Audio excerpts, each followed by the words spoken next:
débi látàárọ̀ tí wọ́n ti ṣètò sí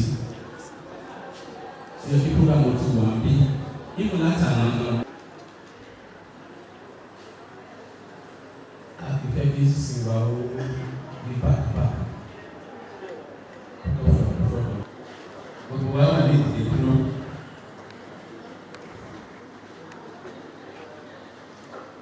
A ó kọjú sí ìhà ìwọ̀ oòrùn bàbá.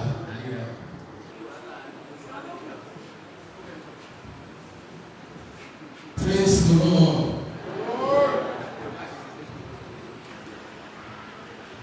Ní orúkọ bàbá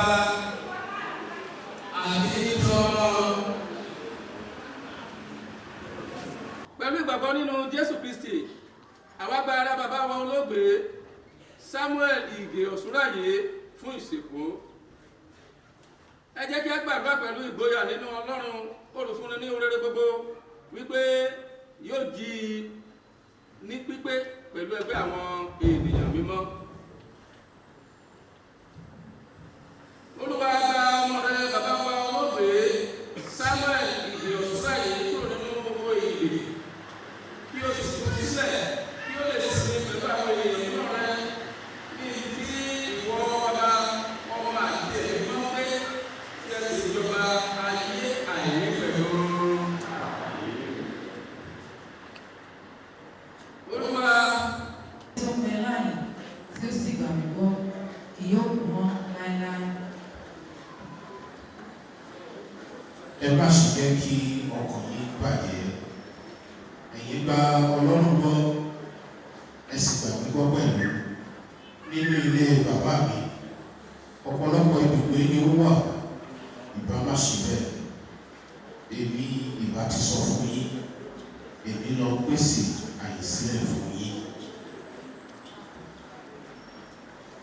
Èmi mọ̀ pé olùdarí mi bẹ àti owó dúró lórí orílẹ̀ lẹ́yìn ọ̀la nípa ti ara mi bí kòkòrò tilẹ̀ bára yẹ ṣùgbọ́n ní ara mi èmi ò rí Ọlọ́run ẹni tí èmi fún ara mi tí ó ti ojú yóò sì rí kì í ṣe ti ẹlòmíràn kì í ṣe ikú tàbí àwọn angẹ́lì tàbí àwọn ìjòyè tàbí ẹ̀yìn alágbára ohun ìgbà ìsinsìnyí tàbí ohun tí ń bọ̀ tàbí òkè tàbí ọ̀gbun tàbí ẹ̀dá náà kan yóò yà wá kúrò nínú ìfẹ́ Olúwa nípa Jésù Kristi Olúwa wa.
Psalm 90, Psalm àádọ́rùn-ún, a ó kà ní àkàtà ní ojú ìwé kẹfà. Psalm 90. Olúwa, ìwọ ló ti ń ṣe ìdókòwò wa láti ìrandíran.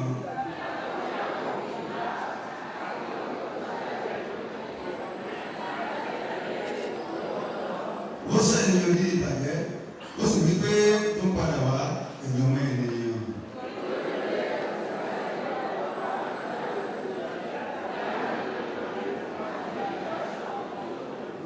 Ogun wọn lọ bí ẹni pé nínú ìṣàn omi, wọ́n dàbí ohun ní kùtùkùtù, wọ́n dàbí koríko tí ó dàgbà sókè.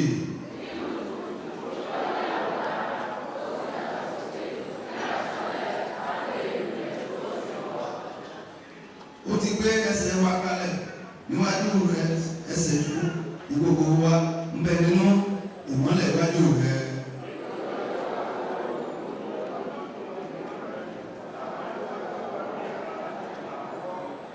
Àádọ́rùn ọdún ní ọjọ́ ọdún wa, ó sì ṣe pé nípa ti agbára bí wọ́n bá ọgọ́rùn-ún ọdún agbára wọn làálàá òkú jẹ́ mi, nítorí pé nísinsìnyí yóò gbé kúrò àwọn sì fò lọ.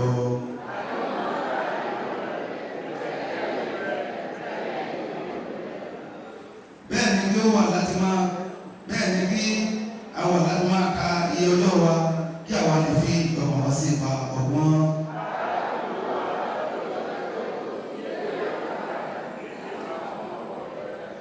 Fi àánú rẹ̀ tẹ́ wa lé ọrùn ní kùtùkùtù kí àwa tó lè yọ̀ àti kí inú wa lè máa dùn ní ọjọ́ wa gbogbo.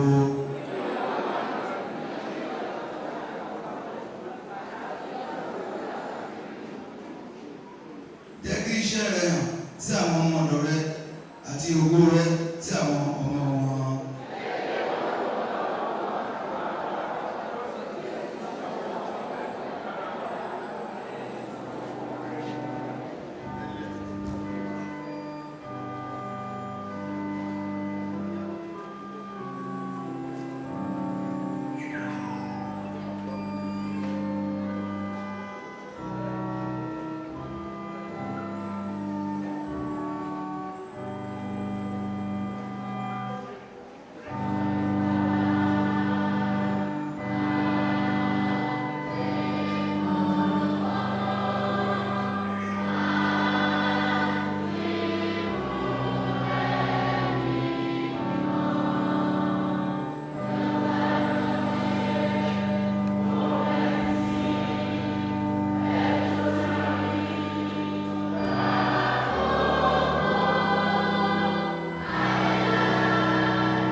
Revelation chapter 1. Commence mon verset 1. Ìwé ìfihàn àti aláìgbàgbọ́ àti ìríra àti apànìyàn àti àgbèrè àti oṣó àti ìbọ̀rìṣà àti abọ̀rìṣà àti àwọn ẹgbẹ́ gbogbo èyí tí ń ṣe ikú kejì. Èyí ni ọ̀rọ̀ Olúwa.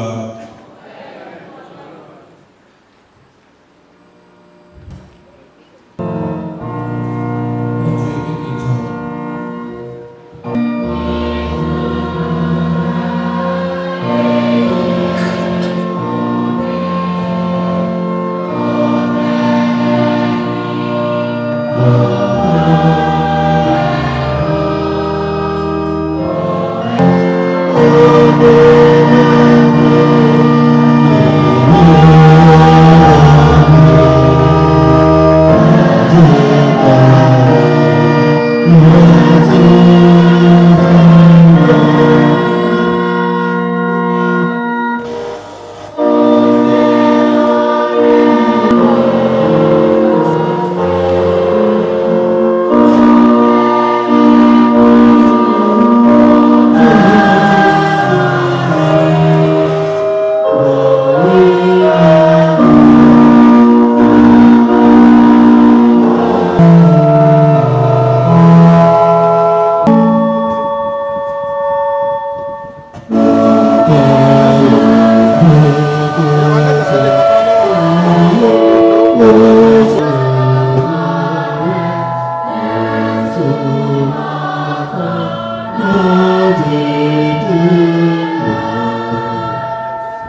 Bàbá a dúpẹ́ lọ́wọ́ yín àjíǹde àti ìyè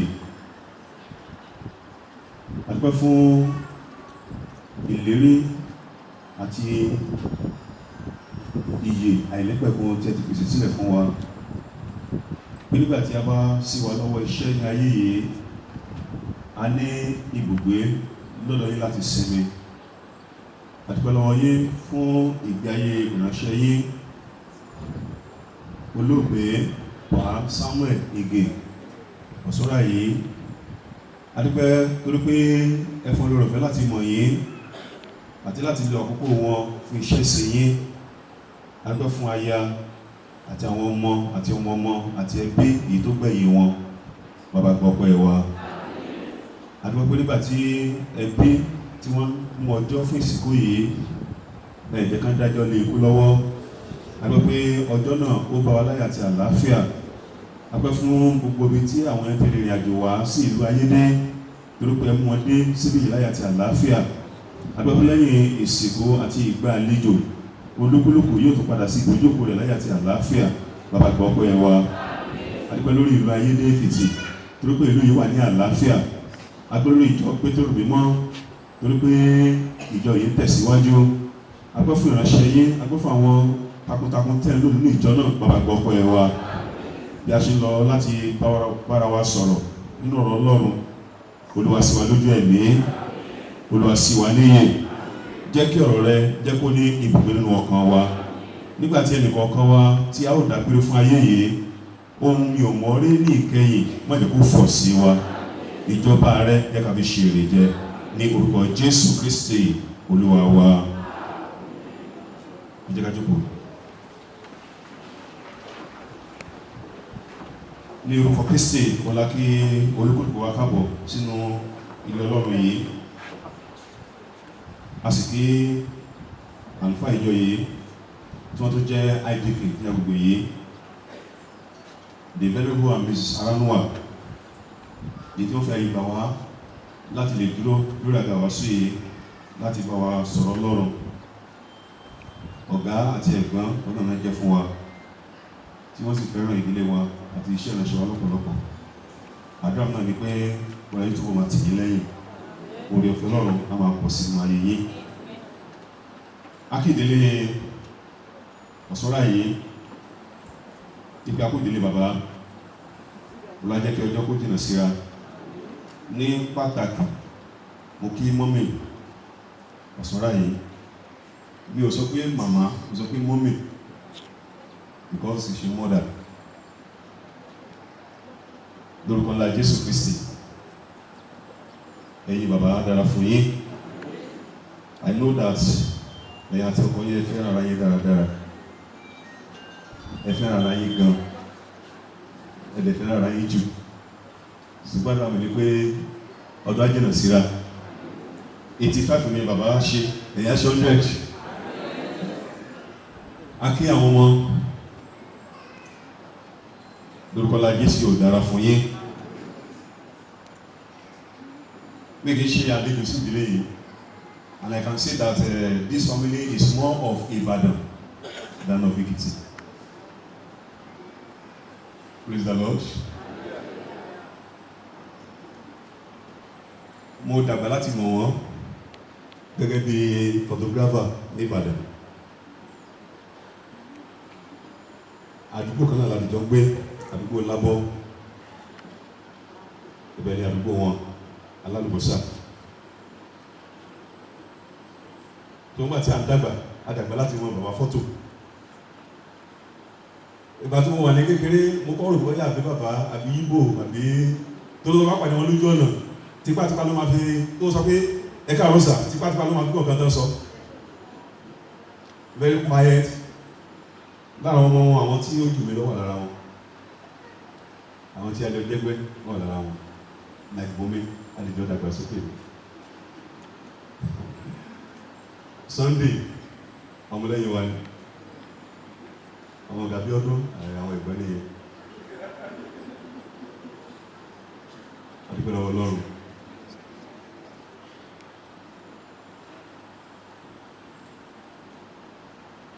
Ìdílé wọn ó jẹ́ ìdílé tó dára.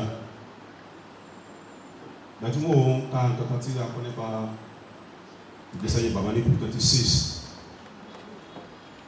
Wọ́n ní as a father, he was a great disciplinarian who tolerated no nonsense from his children. He also instilled the fear of God in all his children. That's very correct. Ní àdúgbò pápá àwọn abádàgbà ní àdúgbò Ìbàdàn lábọ́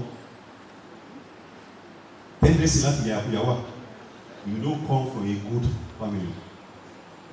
Lórí oríta nìyẹn, gáràjì nìyẹn.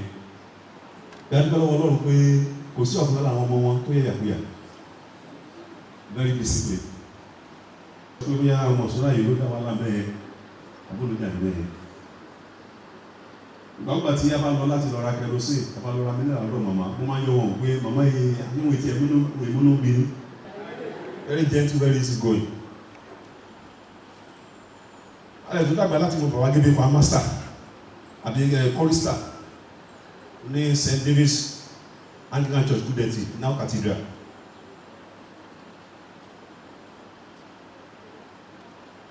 Wọ́n jọ̀kọ̀lá àwọn akọrin, wọ́n dẹ̀ jọ̀kọ̀lá àwọn tó máa ń tẹ̀lú rẹ̀. Ó ṣe kí àwa tí àwa ní ayé nínú yẹn ká mọ̀ mọ̀ lọ títí kúrúkú wọn gbélé. Ṣùgbọ́n ibi tí a bá ń gbé olú máa ń ṣe. Ibi tí wọ́n gbé tàbí wọ́n mọ̀. Wọ́n sàpá tí wọ́n tiraka. Adẹ̀tún wọn ní bàbá ní Wesley. Ó ká dúpẹ́ lọ́wọ́ Ọlọ́run fún ìgbé ayé wọn. Adẹ̀dúpẹ́ pé wọ́n tàn ọmọ wọn láti ní ìbẹ̀rù Ọlọ́run àti láti mọ ọ̀nà Ọlọ́run. Bàbá fi sílẹ̀ orúkọ náà ní ìbàjẹ́. Orí ọ̀fẹ́ láti lè máa tẹ̀síwájú. Olúwa yóò yọ̀ǹda rẹ̀ fún yín. Tẹ́yìn bá bí ọmọ kan àbọ̀ ọmọ méjì àti tọ́ wọn ní ọ̀nà tí Ọlọ́run á máa bàyàn lẹ́rù.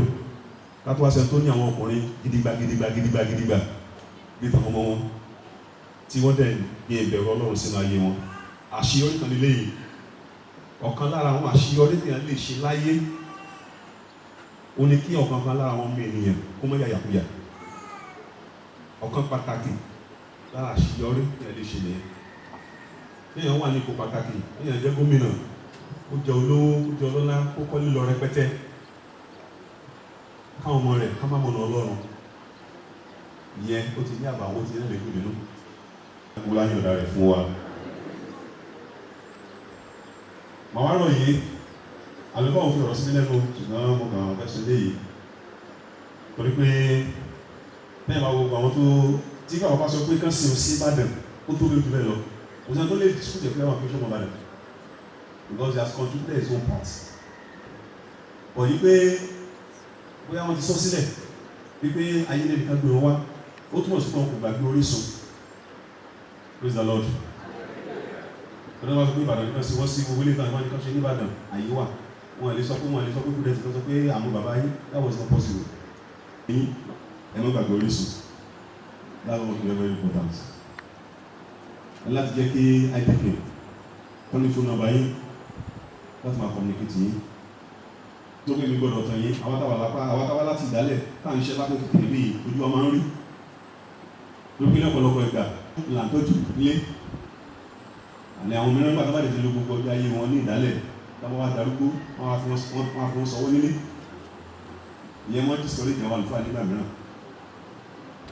I don't know what I might have done underground between you and Baba Ideke. He's not a wicked man, he's a very quiet man. But because of the experiences nígbà mìíràn tí a máa ń rí nígbà tó kò bá kú báyìí, and ẹ̀yà rẹ̀ tó nínú nǹkan tó mọ̀ kà bàbá òfin ní sílẹ̀. Torí pé wọ́n ẹgbẹ́ ọmọ ayé dé ní Ìbàdàn, wọ́n darapọ̀ mọ́ wọn.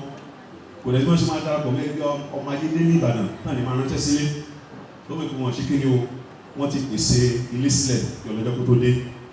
Bí ẹ ṣe padà lọ sí ìjókòó yín, àtẹ̀yìntẹ̀ wà ní tòsí, àtẹ̀yìntẹ̀ wà ní ọ̀nà jíjìn, agbára Ọlọ́run yóò gbé ró. Ẹ jẹ́ kí n ṣèlérí kékeré fún yín lókè Anglican Church. It's okay. Only Sunday. Ọ̀tà bí ọdún. Ìjọba ló ṣe. Ìjọba ló ṣe.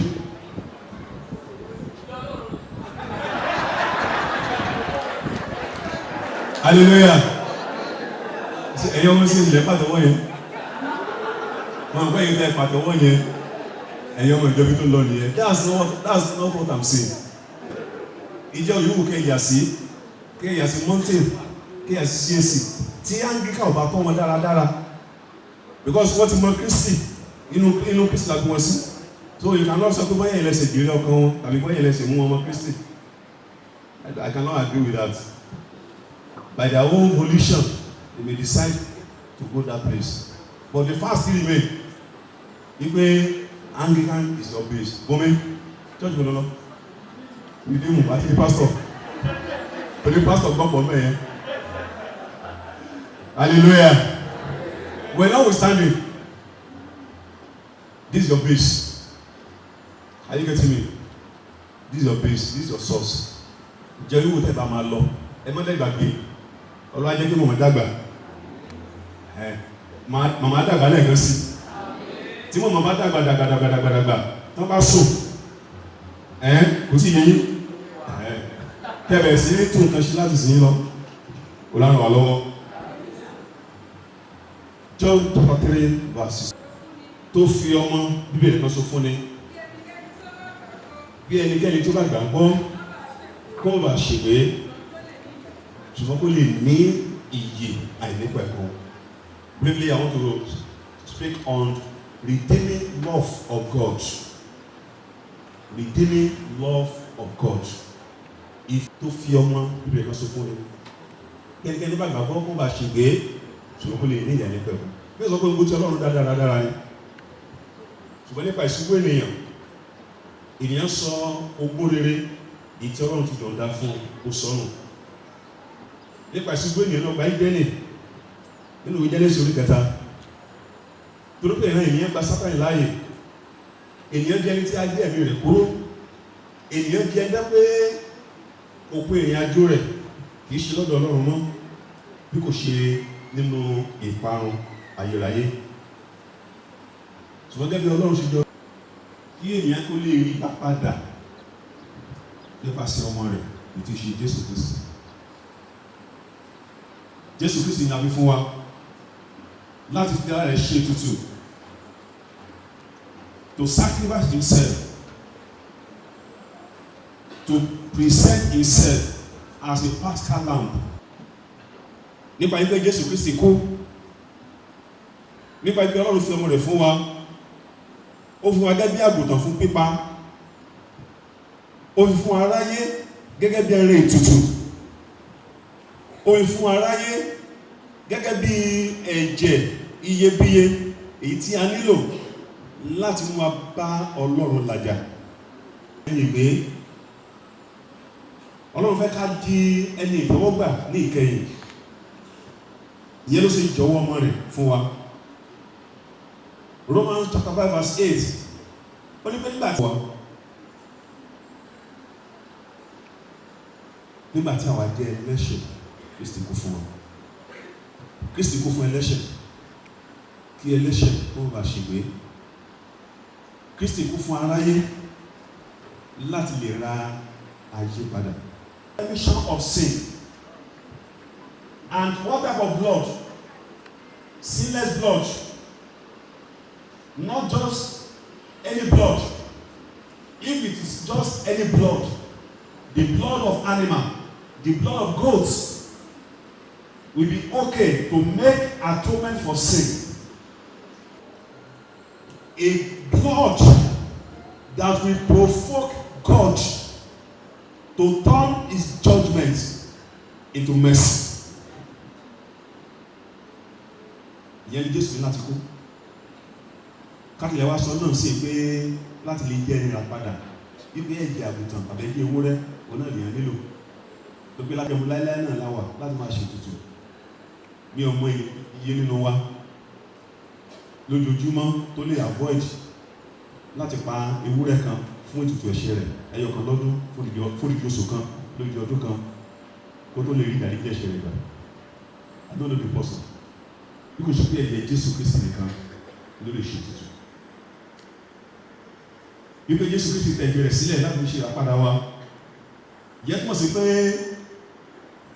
a ti fún ọmọ ènìyàn ní oore ọ̀fẹ́ láti yan ibi tó máa parí ìrìn àjò rẹ̀ sí.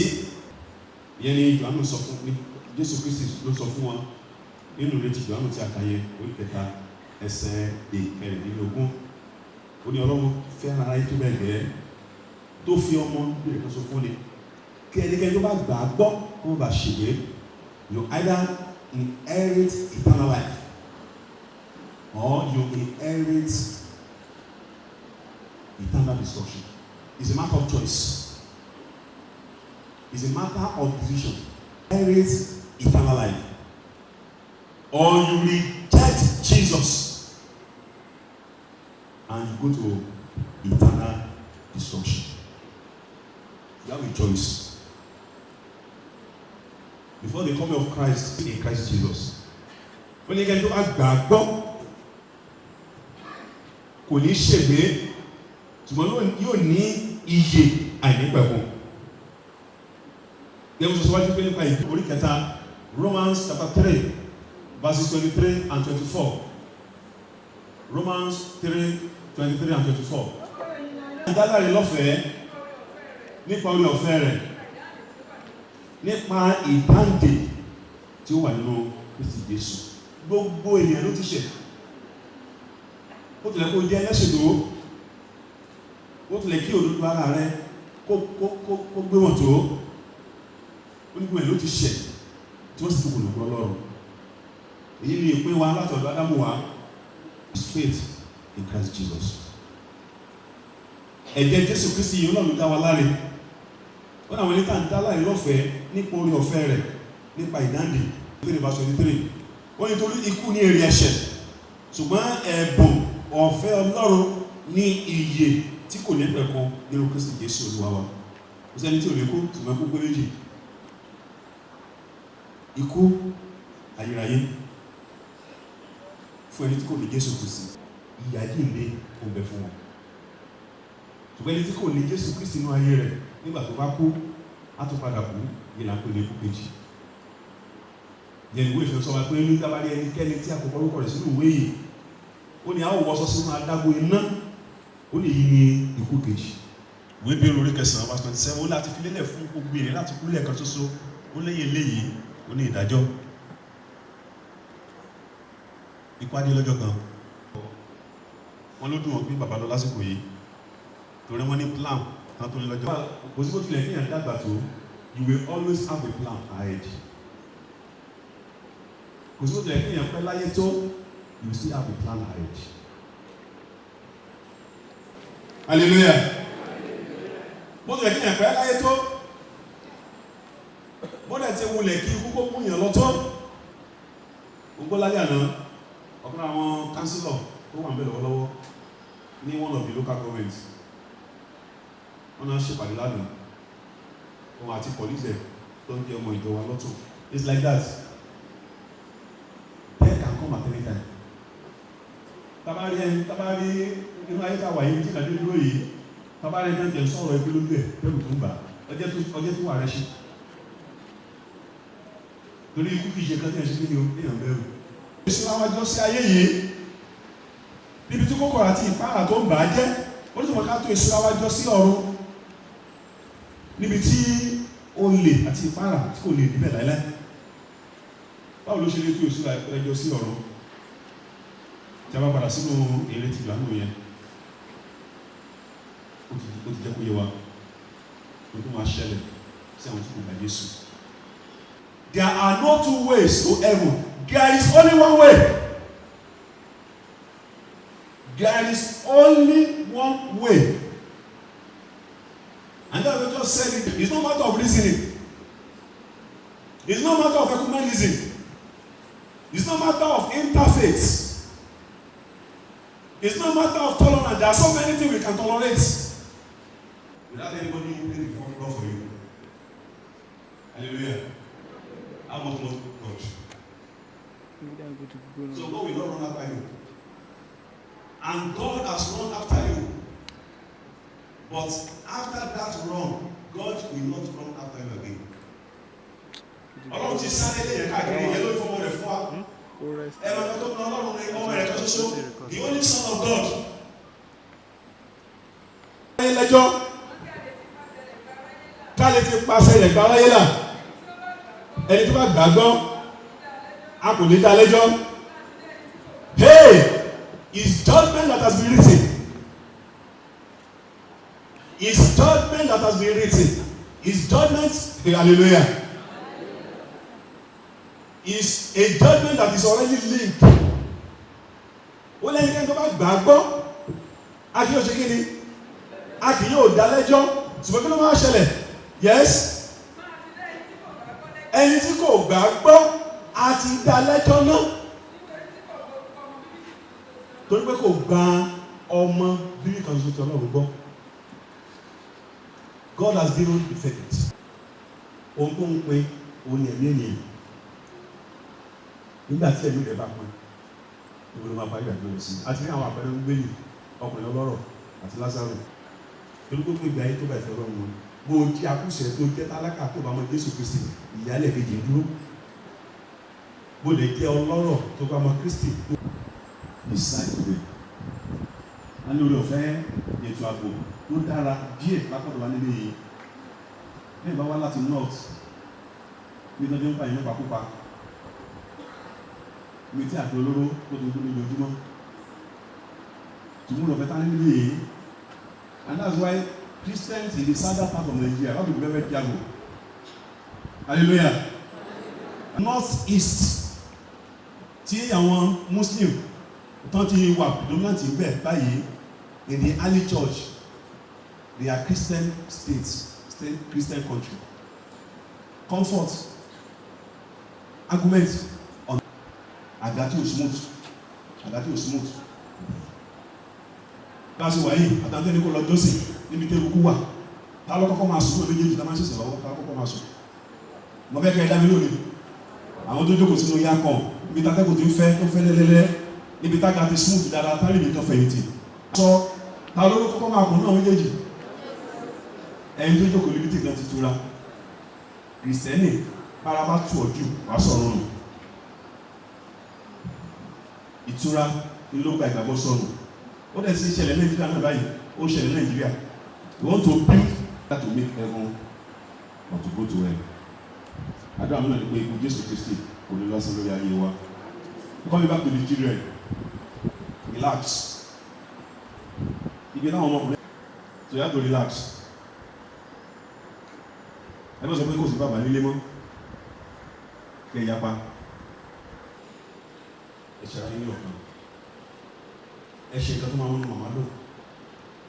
Màmá òun lágbọ́njọ́, tá a ṣe dàgbà mọ́ ìyẹn ẹ̀jẹ̀ ni wọ́n. Èyí ìdẹ̀ lọ́kọ̀ wọ́n báyìí sí. I know she is a successful businesswoman, but strength of those days is no more there. You are in charge now. You take care of her. You are what she is. Look at the glory of God. Kí ni ìpinnu rẹ? Kí ló fẹ́ yàn? Ṣé ìjọba Ọlọ́run ni? Àbí ibi ìgbé ayérayé? Tẹ́lẹ̀ ọ̀pẹ̀rẹ̀ bá bó ṣe dúró yẹn. Ó lọ ràn mí lọ́wọ́ láti dé ọ̀dọ̀ rẹ sí ní ìkẹyìn. Má jẹ́ kí n fi ayé, má jẹ́ kí n fi ọ̀run mi jẹ́. Ràn mí lọ́wọ́ láti lè ṣe iṣẹ́ ìsìn títí bí òpin.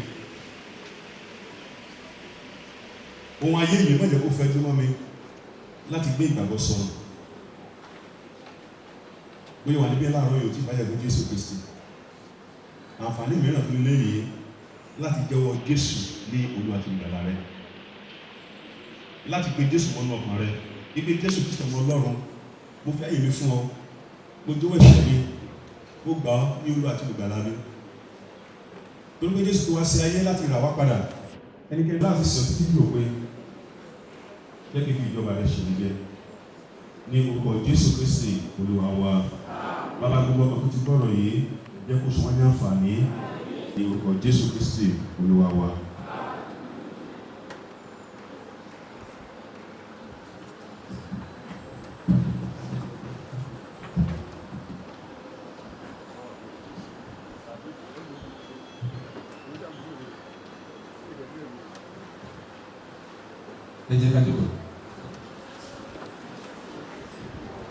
Praise the Lord. Praise the Lord. Ẹ jẹ́ ká gba àwọn tó wà ń tà láyé kan wọ̀nyí. Let's ask please do that quickly.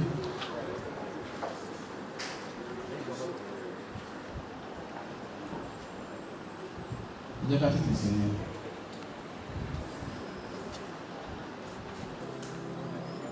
Nípa yìí, a fẹ́ ṣe kankan fún Ọlọ́run. Program ti wà á tí o bá dẹ̀ sí máa pè fún wa usher space. Ẹ bá wa bá àwọn akọ́lá ẹ̀tẹ̀tẹ̀ ẹ máa kó.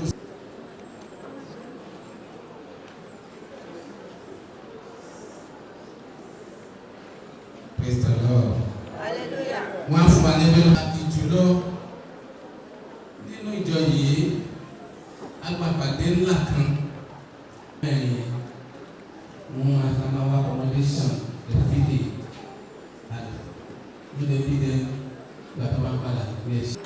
Ojú bá dẹ̀ lè sí gba ọ́fíìsì lọ́jọ́ lọ́pọ̀ ọlọ́run bá dẹ̀ lọ sókè láti ràn wá lọ́wọ́ you can make a promise. Èdè sí torí ẹnu ìta máa ń post 700 people it's not a joke.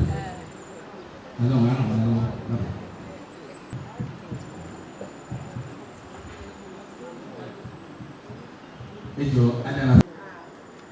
Planting for the Lord. You are sowing. Wà á fi bèrè kan lọ́wọ́ Ọlọ́run. Wọ́n dẹ̀ máa ń jẹ́rìí pé Ọlọ́run máa ń gbọ́. Mo dẹ̀ mọ̀ pé tí ẹ ò ní ṣòro sí lọ́dọ̀ Ọlọ́run. Sọ pé tèmi ò ní ṣòro ṣe. Owó kékeré látọ̀ la máa ń lọ for evangelism. I said, you know what you can plant up to you. And when you sow, I'm very sure olùkọ́ á dìde dúró láti develop ìsókè kó fi bèrè kó tó bá fẹ́ lọ́wọ́ náà bá fún orúkọ Jésù.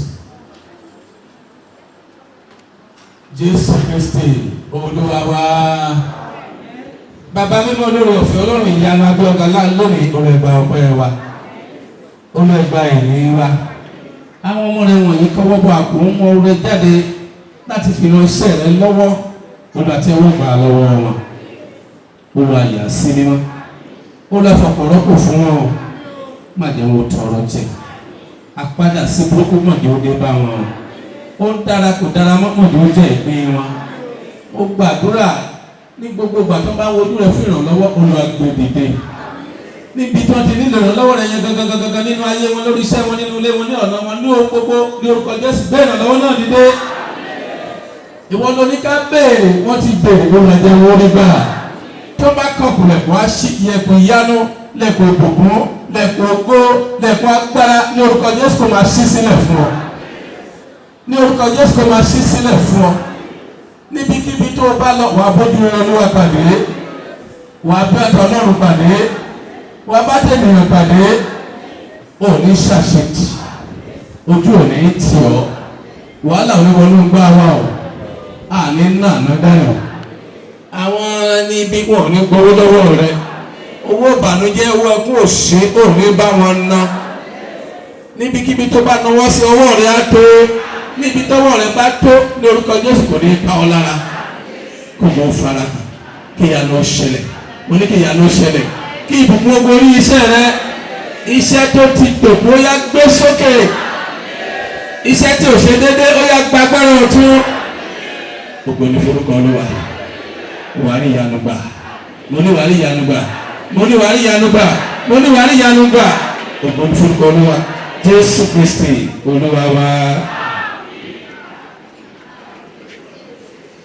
Nígbà tí a bá kọ orin tí bàbá fẹ́ràn, àwọn ushers máa bá gba envelope yẹn. Nígbà tí a bá ń kọ orin tí bàbá fẹ́ràn, page 8, Jésù Olúwa ọba mi gbóhùn mi nígbà tí mo bá pè. Bàbá mi máa gbóhùn ẹ nígbà tó bá pè mo lÓlúwa gbọ́. Àkókò sàmì kò dá lójú. Olúwa gbóhùn tèmi. Gbogbo ìgbà ló ń gbọ́, kò ní yé gbóhùn mi. Jésù Olúwa wa.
jẹ́ kí a gbàdúrà.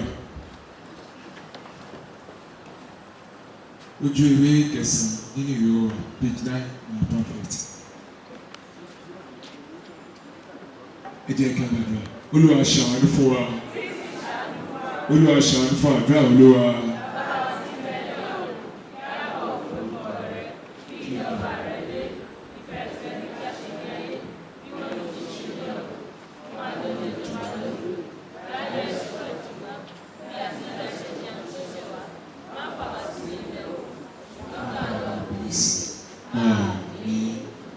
Olúwa má bá ọmọ rẹ̀ ṣe ẹjọ́.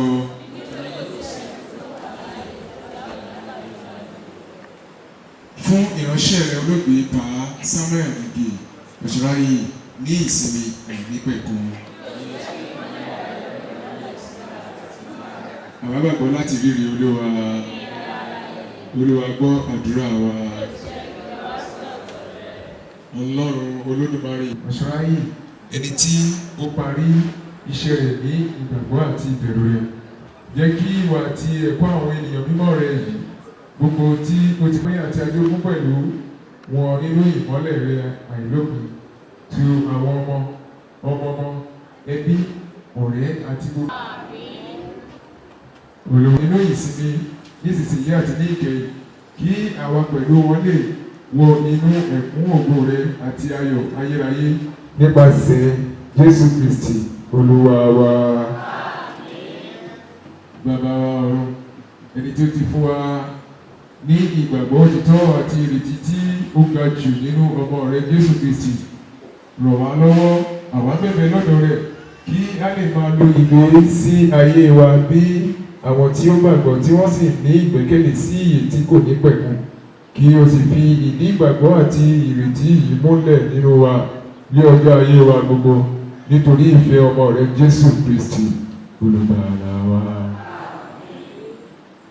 Bàbá ẹlẹ́dàá ọ̀run, à ń ké pè ọ́ fún gbogbo àwọn tí ó rin ìrìn àjò dé ìlú yìí láti wá ṣe ayẹyẹ ìkẹyìn fún bàbá wa olóògbé Pa Samuel Ige Osunrayi. Àwa ń bẹ̀bẹ̀ pé bí o ti pa àlọ́ wọn mọ́dé yìí, pé bẹ́ẹ̀ ni kí o pa àbọ̀ wọn mọ́ pẹ̀lú. Yọ wọn kúrò nínú gbogbo ewu tí máa ń dààmú àwọn arìnrìn àjò, kí o sì mú wọn kúrò nínú ìdààmú àwọn arìnrìn àjò, kí o sì mú wọn dé èbúté ìfẹ́ wọn láyọ̀ àti àlàáfíà.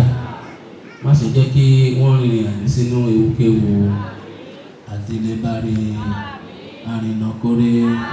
Àkòyá ẹbí ni kí o ṣe ìrìn àjò wọn síwájú sí i. À ń bẹ̀ pé kí o mú ọjọ́ gbogbo wa dalẹ̀, jẹ́ kí a gbó, jẹ́ kí a tọ́, kí ara kí ó tù wá lọ́jọ́ ayé ìwájà. Jẹ́ kí a tọ́ àwọn ọmọ wa débi tí ẹ̀rù kò ti ní bà wọ́n, kí a tó jẹ́ ìpè rẹ lọ́jọ́ ogbó. Ṣe èyí fún wa bàbá láàánú jùlọ, nítorí Jésù Kristi Olúwa wa. Gbogbo wa ló máa kàdúrà tó wà ní ojú ìwé 11.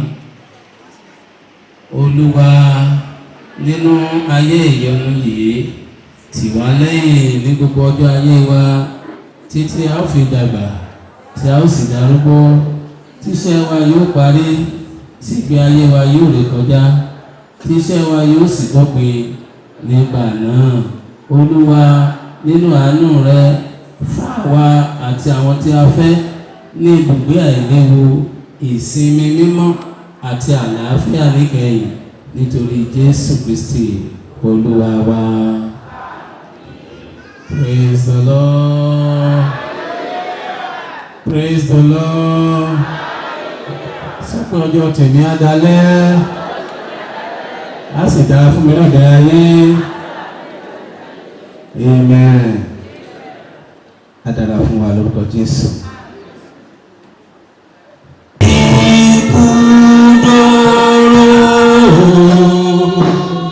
Torí pé kí a má bàa kọ́ lọ́wọ́ wa, àgbẹ̀bá ìyá máa gbà wá, àgbà ní padà, á dára fún wa.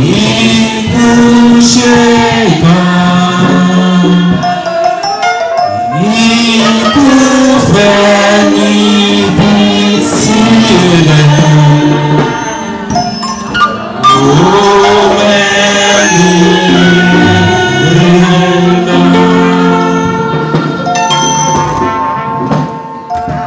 arìnrìnàjò ni wá láyé ẹ̀yin ènìyàn.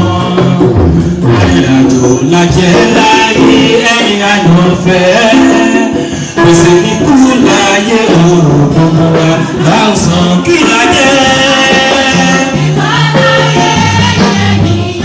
Ẹ̀yin ènìyàn gbogbo la jẹ́ láyé ẹ̀yin àyànfẹ́. Torí pé gbèsè ní kú láyé òòrùn gbogbo wa láòsàn.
Thank you, God bless you. Thank you. Adọ́dà fún wa o. Ẹ kàn ṣe kankan ní ìrántí wọn, táwọn àfihàn ti wọn láéláé. Báwọn sọ̀rọ̀, wọ́n pinnu pé àwọn kan tó bá wá ṣe kílé, ṣùgbọ́n kò sí ìdíjọ́ fún wa nígbà náà. Kò wá sí tí ó gbé jáde. Ìgbésí ó wà bẹ́ẹ̀ kọ́ mọ̀ sí tí ó gbé jáde. Àwa sọ fún wọn pé iṣẹ́ wọn ni pé ilé ọwà ọdún kò dáká wọn wọ aṣọ funfun lásán abẹ́kìkẹ́ kan ó gbé jáde káwọn èèyàn lè rí mo lè rí kán ṣe kán lè rí dé wọ́n wá sọ pé wọ́n fún wa ní láptọ̀pù.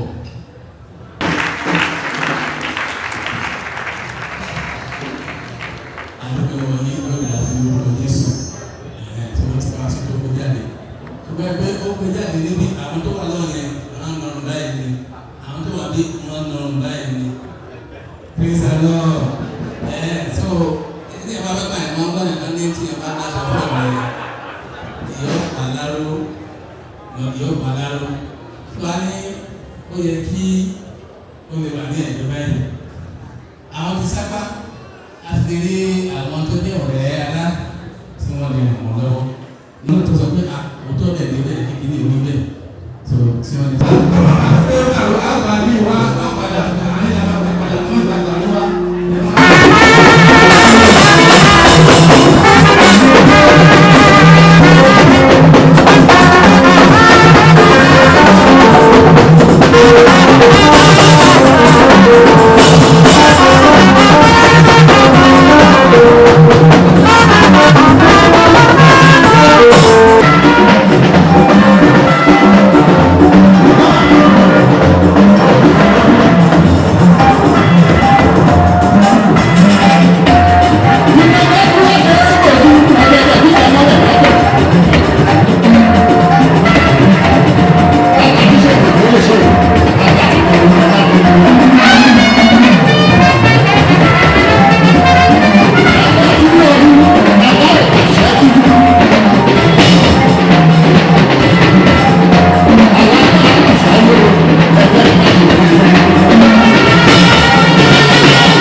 God bless you. And the love.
ẹsẹ̀ níbẹ̀.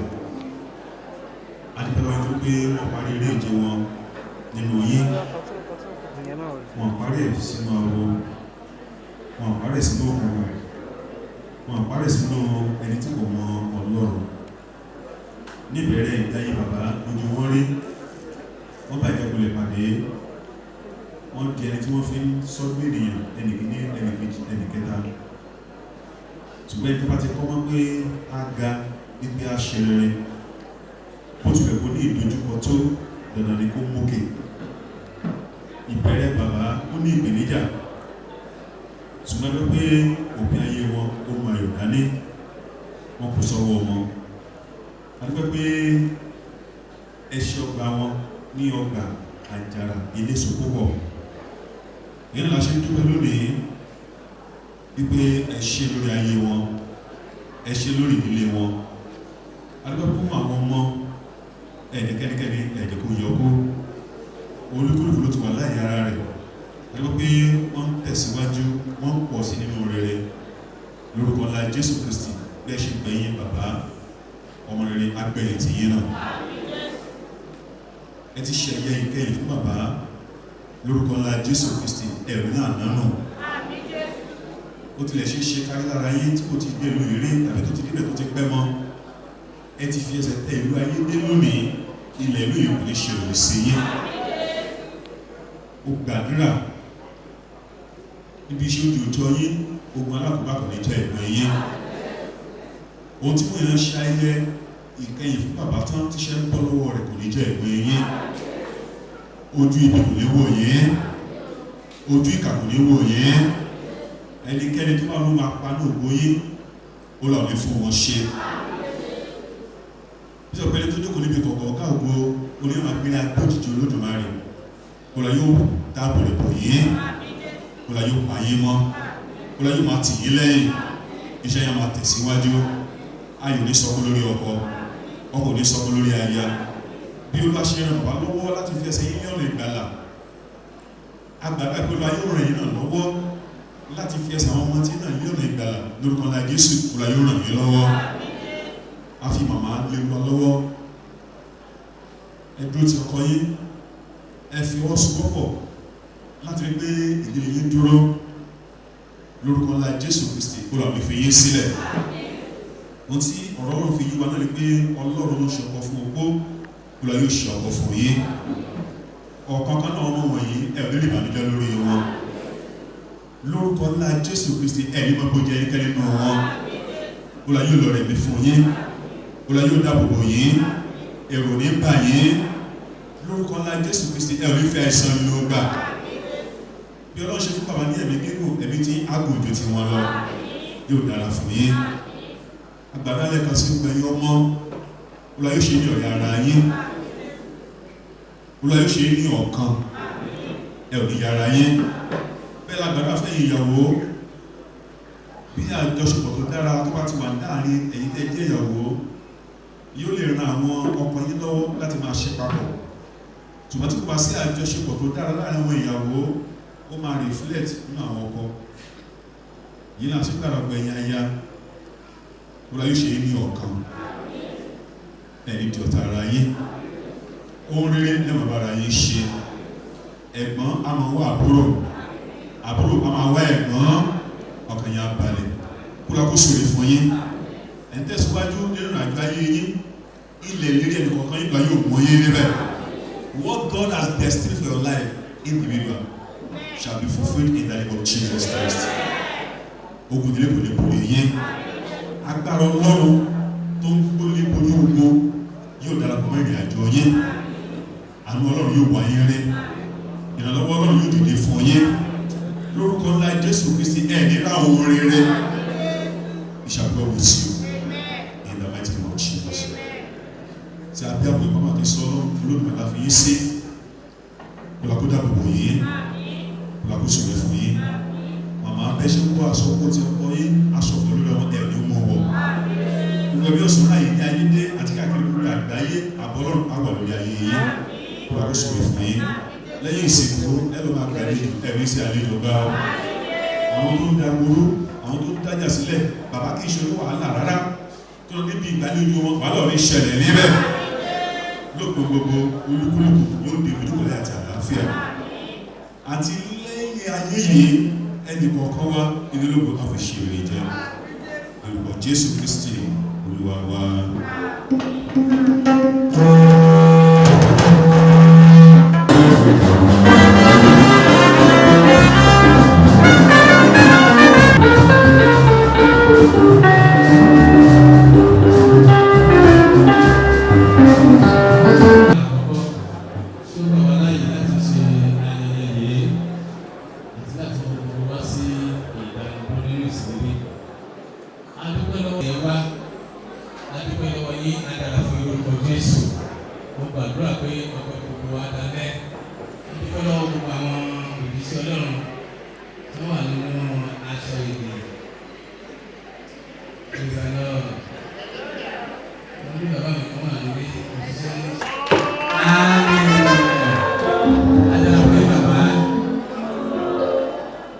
God bless you, sir. You welcome in Jesus' name. Bàbá Akínmàmá. Ẹ̀nà ni bàbá mi kan náà wà bí Reverend Ogunleye. Bàbá, you welcome in Jesus' name. Àwọn tí mo lè wọ́n jù sí ní ọkùnrin pọ̀ pọ̀lọ́ ní àwọn náà wà. Tó ti ràn wá lọ́wọ́. Bàbá Adara fún yín. God bless you. A ní Reverend Ayọ̀délé. God bless you. That's from Itaji. We have our evangelist here from Ilafu. Baba, God bless you. We have from St. Paul Sayende. We have from here. Omotoso, God bless you. And we have our name. Ministry Yamaglorisi. Gbogbo apátápátá la kí. Wo bá mi bọ́ tó wà lẹ́gbẹ̀ẹ́ ọ̀dọ̀ rẹ̀ yẹn lọ́wọ́. Bá mi bọ̀ lọ́wọ́. I say you are welcome in Jesus' name. A ó padà délé lórúkọ Jésù. A sì délé ọ̀run. Amen. Gbogbo apápátá kò ti kí gbogbo wa ló ṣe pàtàkì kò sì ti kí gbogbo wa tó wọ́n ti bá mi kí ọ. God bless you in the name of Jesus. Ẹ̀yin ọmọ wọn ti bá yín sọ̀rọ̀.